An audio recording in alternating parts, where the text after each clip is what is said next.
Now it's pretty obvious that the Nazis did more wrong than good, because, they were Nazis. With that being said, the Nazi Party was one of the most powerful political parties in the world at one point, led by a man who is considered by many to be the literal definition of evil, Adolf Hitler. During Hitler's reign of power, he would put money into a lot of things, mostly weapons his militia would use in battle, but also an array of other inventions that were deemed beneficial to Germany. Some of these weapons and products went on to be used on a consistent basis, and some of them found their way to other countries, sometimes turning into inventions that were utilized by most of the world. For that reason, I've decided to compile a list of just that. In order to be applicable for this list, the invention must be created in Germany during the Third Reich. So if some of them aren't directly made by Nazis, you can almost guarantee that they have connections to either Adolf Hitler or the Nazi Party in general. But without further ado, sit back, relax, grab a can of Fanta, and join me for 10 inventions you didn't know were made by Nazis. Number 1 is Fanta Orange. Hope you didn't actually grab that can of Fanta, because it was made by frickin' Nazis, man, come on. Well, it wasn't exactly made by Nazis, but they had a pretty big part to play. During World War II, there was a pretty serious trade embargo, which meant that there was restrictions as to what came in and what went out of the country. One thing the country had difficulty getting their hands on was Coca-Cola syrup, meaning distribution of the drink was minimal. Because of this, a substitute was created using the resources that Germany had. The final product was Fanta, a drink that would go on to be one of the most popular soft drinks in Europe and various parts of the world.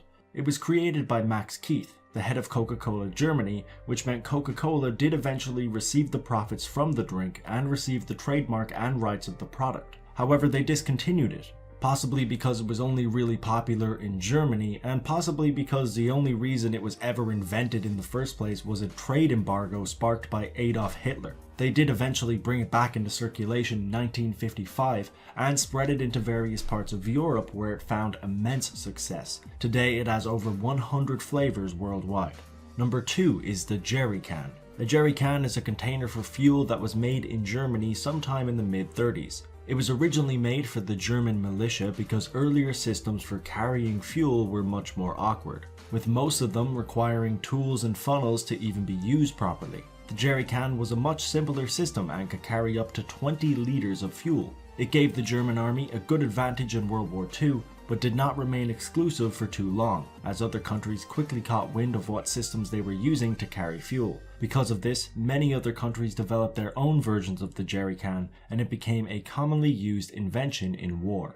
Number 3 is the Land Cruiser 1000. The Land Cruiser 1000 was a design for a mega tank that was proposed in 1942. It was intended to be the biggest tank ever created and would have been 5 times bigger than a regular tank and would have needed a crew of 20 people to even operate it. The design was accepted and actually went into production, but was cancelled in the early months of 1943 due to the fact that it was an extremely expensive and difficult weapon to make. However, the design that was made for it became an important one, as many tanks that were made after 1943 took notes from this design.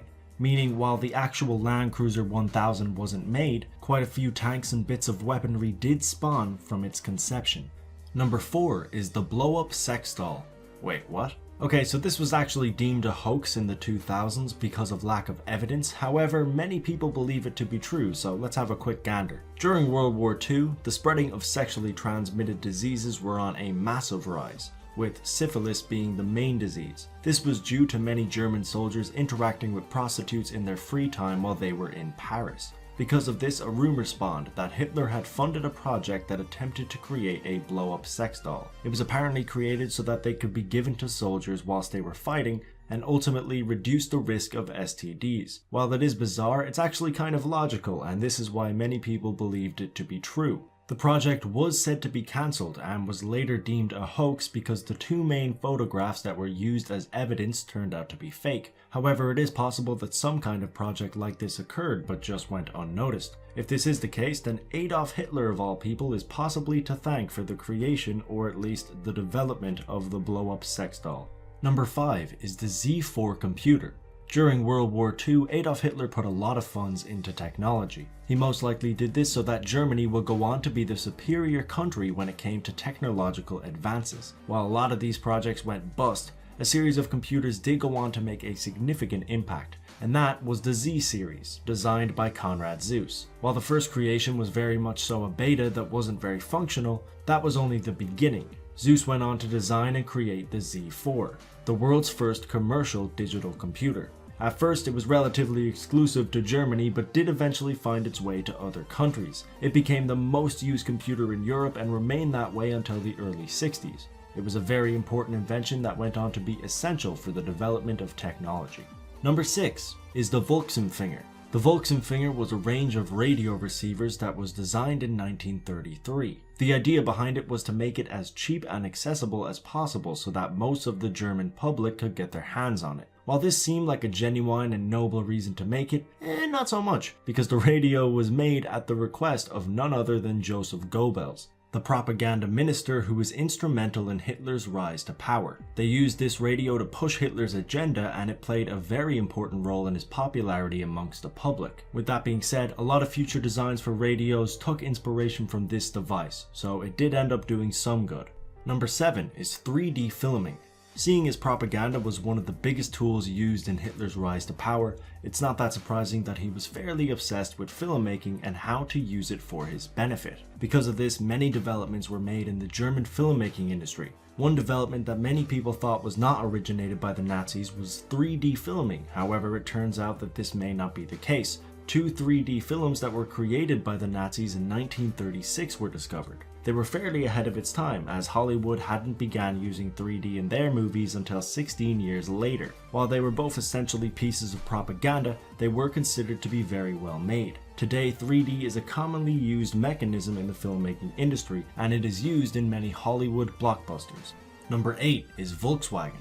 One of the main problems in Germany in the 1930s was transport. Very few people had cars as they were inaccessible due to their cost. For this reason, Adolf Hitler got involved in the production of a cheap, accessible car. He funded the People's Car Project, which would eventually develop into Volkswagen, a car company that would go on to be the second largest automaker in the world. It turned out to be a very successful project, and Germany's transport system became equal to that of America's. The current company cut their ties to all Nazi-related connections for obvious reasons, but without those fundings, it's possible that the company would never have been made.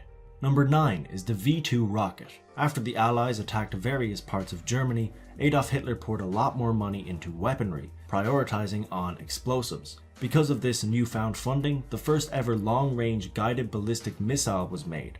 The V2 rocket started being used in 1944, meaning it was only used by the Nazis for around a year before the war ended.